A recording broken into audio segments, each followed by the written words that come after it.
Correspondent Von Hilliard. So, Von, we know during the election campaign, President Trump repeatedly painted himself as anti-war, vowing to end global conflicts. Now the U.S. has directly bombed Iran for the first time. So tell us why the president ended up getting involved in this conflict and just how it all unfolded.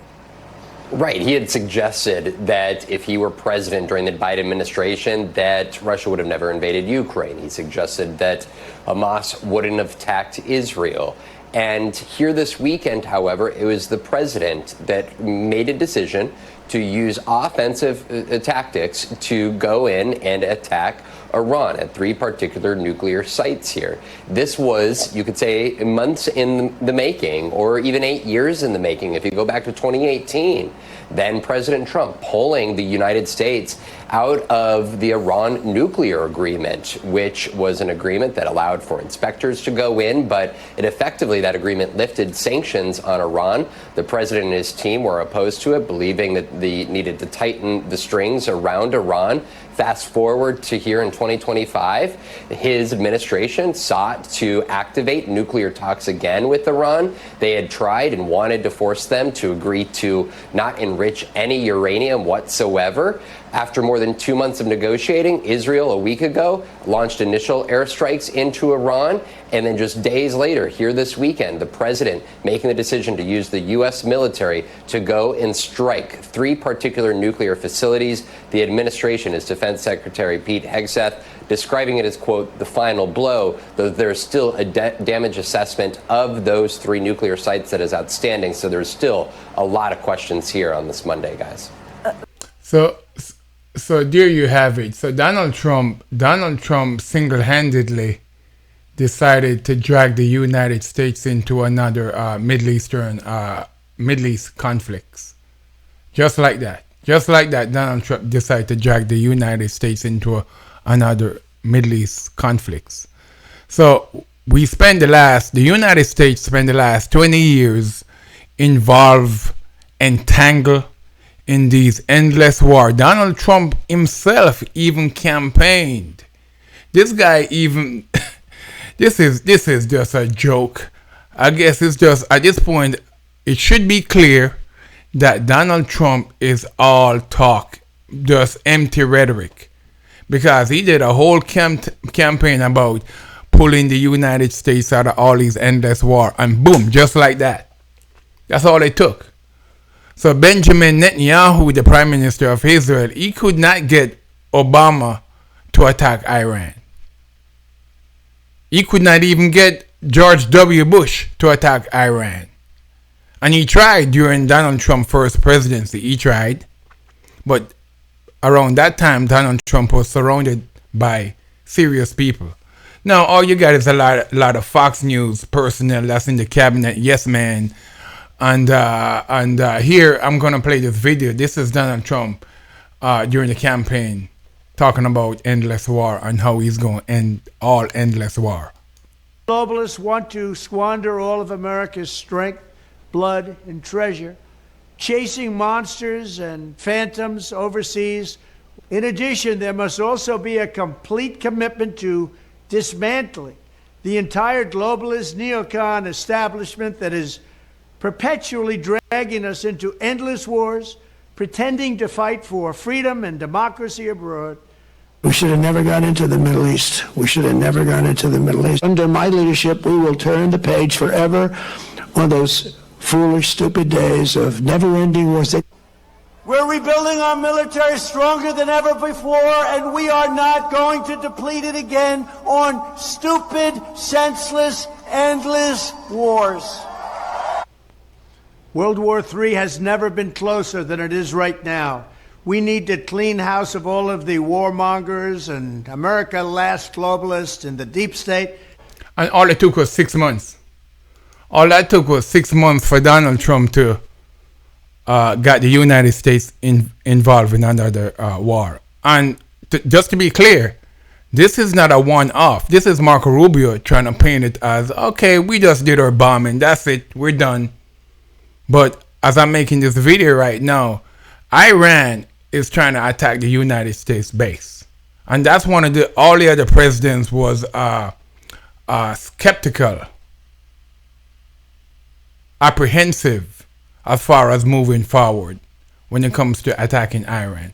But Donald Trump, he's basically don't have a good navigation folks around him. Just a bunch of yes men. So right now, this is Marco Rubio saying that, okay, we bomb Iran. That's it. We're done. We're moving on. And as I'm making this video, Iran is trying to attack the United States base around the world because these guys don't understand the depth of what they did. They started a new war in the Middle East. This is different from bombing the Houthis or those folks in Yemen, those rebels in Yemen. They attack a whole sovereign country.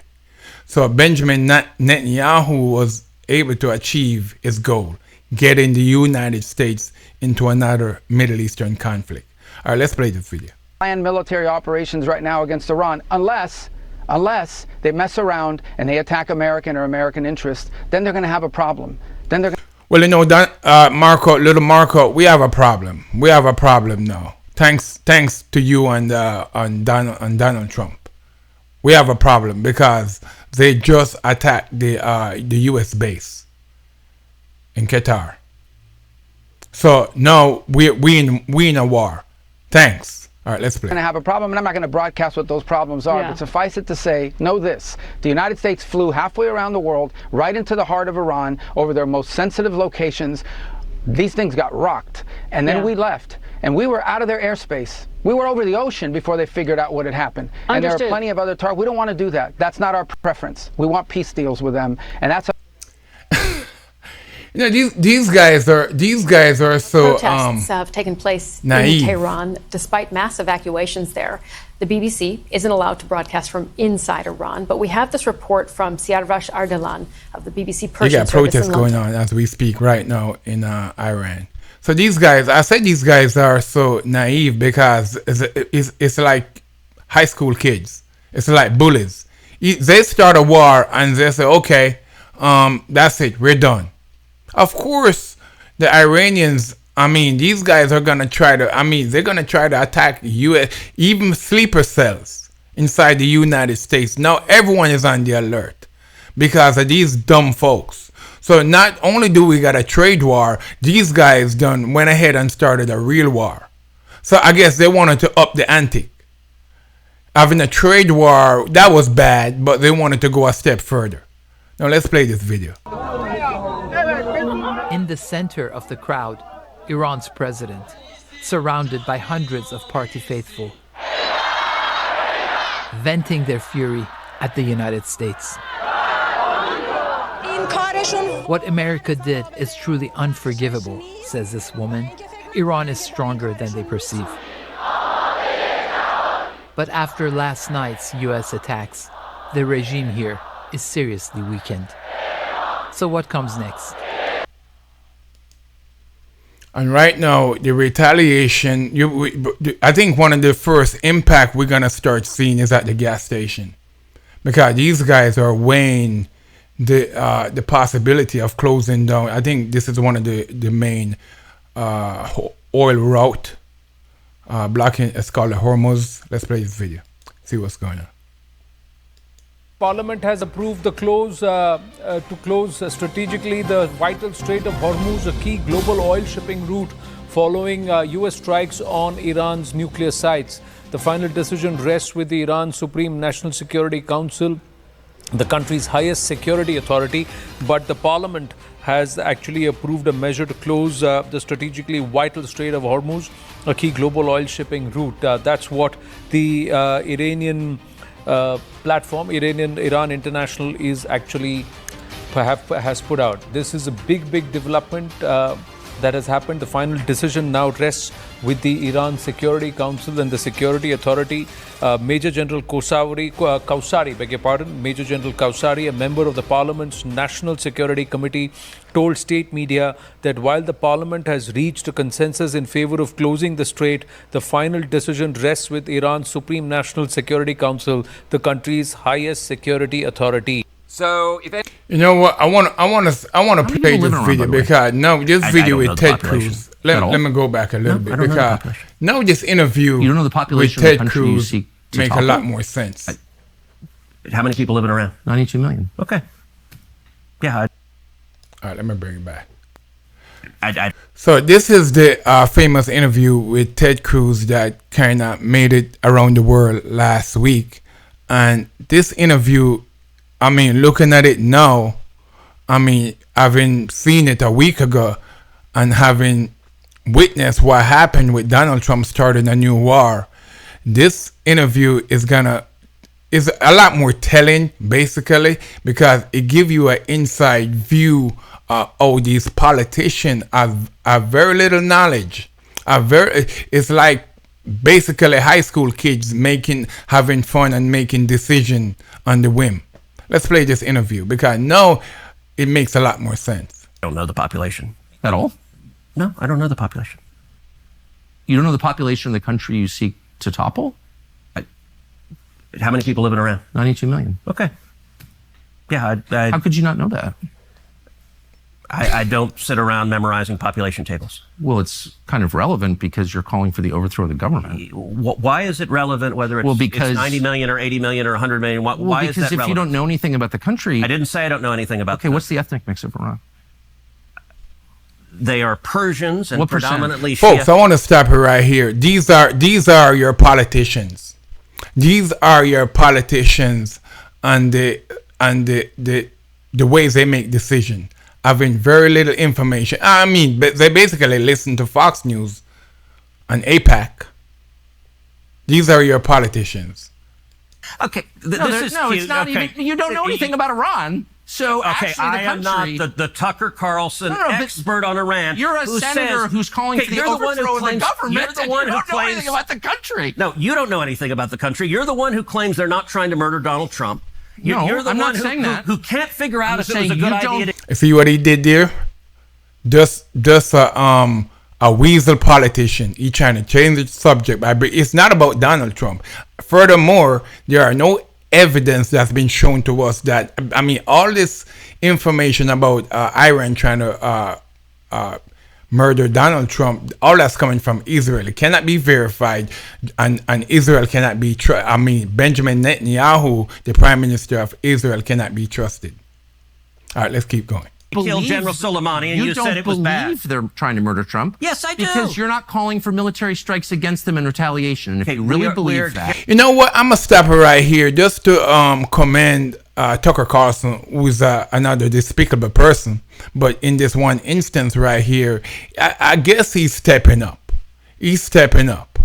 And he's kind of challenging Ted Cruz, who's a bigger weasel, who is a know-nothing. This guy is actually a lawyer. Imagine that. This guy is a lawyer who have no idea what's going on around the world, and a United States senator. All right, let's keep going. Carrying out military strikes today. You said Israel was. Right, with our help. I said we. Israel is leading them, but we're supporting them. Well, you're breaking news here because the U.S. government last night denied, the National Security Council spokesman Alex Pfeiffer denied on behalf of Trump that we were acting on Israel's behalf in any offensive capacity. No, we're not bombing. Okay, let me. Then Israel's bombing them. You just said. Okay. So there you go. Ted Cruz did one of the most. I think he failed in this moment because in this moment, him being a skilled politician, he showed his hand, and he realized that he showed his hand because he basically kind of gave us the inside works of the plannings that they had all along. So now we're where we at right now. We're in the middle of a war because Donald Trump decided to start a new war in the Middle East with no end in sight. In the middle of a trade war. When gas prices high, food prices high, and there's an inflation, a housing crisis, and Donald Trump decided, you know what, I want to go one step further. I want to go one step further. I want to start a whole war in the Middle East. All right, man, that's all I got. I'm your boy, Big O. Like, subscribe, leave a comment. Let me know what you think. I'm out. HRTV.